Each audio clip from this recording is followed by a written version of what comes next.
सीमा की साड़ी रवि से होती है। रवि को नशे की बुरी लत लगी होती है।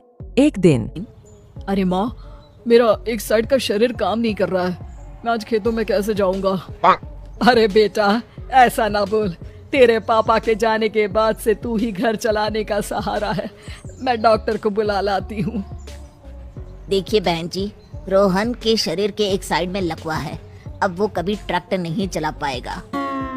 घर में मंहूसियत का माहौल हो जाता है। लीजिए माँ जी, रोटी खा लीजिए। अरे बेटा, मुझे तो भविष्य की चिंता हो रही है। मेरा एक ही बेटा है और वो भी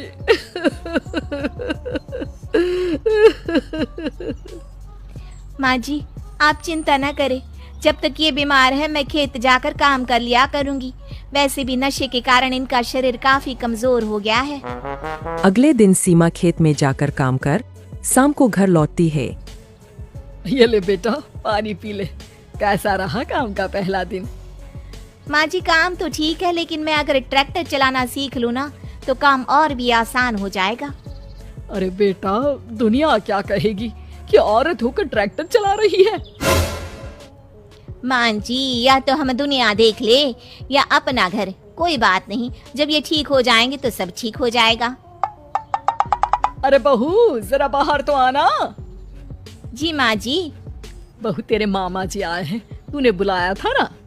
हाँ माँ जी, वो मामा जी ना आज से मुझे ट्रैक्टर चलाना सिखा। सीमा मामा जी से ट्रैक्टर चलाना सीखती है। वो मन लगाकर खेतों में काम करती है।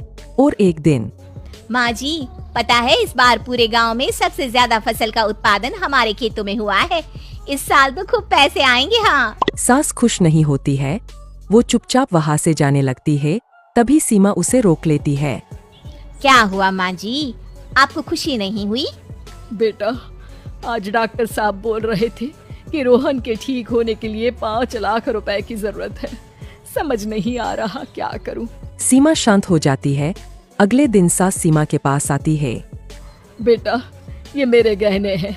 इसे अपने गहनों के साथ जोड़कर सुनार को दिया।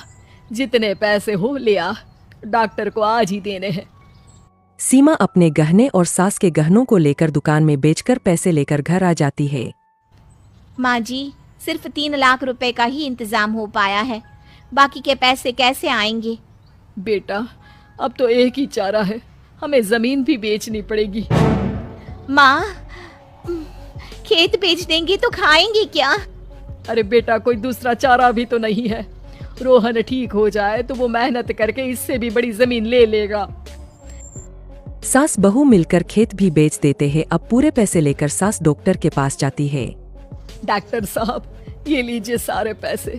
बस किसी तरह मेरे बेटे को ठीक कर दीजिए। आपका बेटा ठीक तो हो जाएगा, लेकिन 6 महीने का समय लगेगा। सास बहू सोच में पड़ जाते हैं कि अब तो कोई जारिया भी नहीं रहा जहाँ से उन लोगों की कमाई हो। अब कमाएंगे नहीं तो खाएंगे क्या? माँ जी, मेरे माता पिता ने लड़की होने के कारण मुझे ज्यादा पढ़ाया लिखाया नहीं, लेकिन ट्रैक्टर चलाना सीखकर मैं कुछ काम करने के लायक तो हो ही गई हूँ। अरे बेटा, ट्रैक्टर अब कहाँ चलाएगी? खेत तो बिक गए हैं। माँ जी, मैं किसी और के खेतों में दिहाड़ी में काम कर लूंगी, कुछ तो पैसे आएंगे ही ना। कहकर सीमा काम करना स्टार्ट कर देती है। जैसे तैसे उन पैसों से गुजारा चल ही रहा था।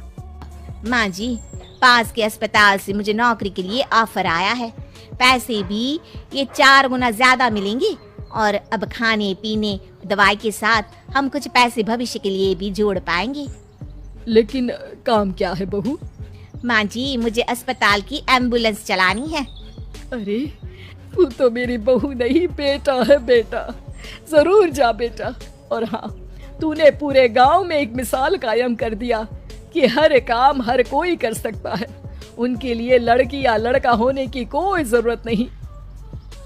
सीमा मन लगाकर काम करना शुरू कर देती है। आगे जाकर वो